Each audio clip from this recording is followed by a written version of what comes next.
Hello everyone, welcome back to my YouTube channel. నేను మీ లీలాకృష్ణ.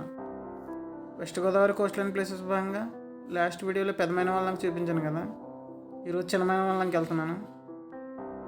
రోడ్డుకి అటువైపు ఇటువైపు నీళ్ళతో ఉంది కదా. అదే సమ్మర్ అయితే అక్కడ ఉప్పు పండిస్తారు. ఉప్పు పెద్ద కుప్పలుగా వేస్తారు. వాటిని ఉప్పు రాసులు అంటారు. అది కనిపించేది ఉప్పు రాసు. అది తడవకుండా బరకం వేసి బరకం మీద కొబ్బరాకులతో కవర్ చేస్తారు. చిన్నమైన మండలంలో కూలిపోయిన తుఫాన్ బిల్డింగ్ కూడా ఉంది. అది 2004 సంవత్సరంలో సునామీ వచ్చినప్పుడు మొత్తం కూలిపోయింది. ఇదిలా వస్తూ స్టేజ్లో ఉంది ప్రస్తుతానికి. అది చిన్నమైన మండలంలో ప్రజలు ఈ ఏరియాలోనే నివసించే వాళ్ళంట. ఇల్లులు కూడా ఉండేవండి ఇక్కడ. సునామీ రాకముందే సముద్రం ముందుకు రావడం వల్ల వాళ్ళు ఇల్లులు ఖాళీ చేసి వెళ్ళిపోయారంట. వెళ్ళిపోయి సురక్షితమైన ప్రాంతాల్లో ఇల్లులు కట్టుకున్నారంట. ఇప్పుడు నేను ఇక్కడ నుండి బీతిప్ప దగ్గర సముద్రము గోదావరి కలిసే ఏరియాకి వెళ్తున్నాను.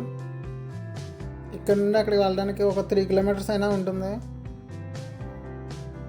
చేపలు పట్టుకోవడం కోసమని ఇక్కడ సముద్ర తీరాన్ని అంతా కర్రలు పాతి కర్రలకు వలలు కట్టారు.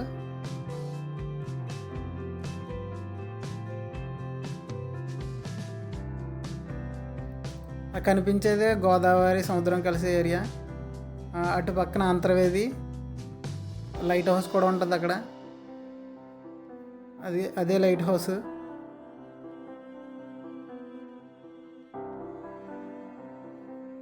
ఇక్కడ ఎవరో సముద్రంలో వేటకెళ్ళి అటువైపు వెళ్తున్నారు. ఇప్పుడు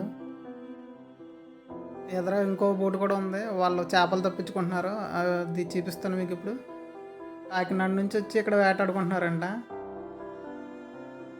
ఇక్కడికి వచ్చి ఆ చేపలు వాళ్ళు చేపలు తప్పించి అక్కడ వేస్తున్నారు, ఆ కింద వేస్తున్నారు. ఆ పక్కనే వేరే వాళ్ళు ఎవరో గేలాలు వేసి కూడా చేపలు పట్టుకుంటున్నారు.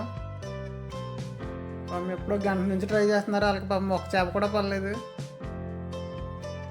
పక్కనే పక్షులు కూడా చేపల కోసం చాలా కష్టపడుతున్నాయి. వెస్ట్ గోదావరి కోస్ట్ లైన్ ఏరియాలో ఇదే చివరి ప్లేసు.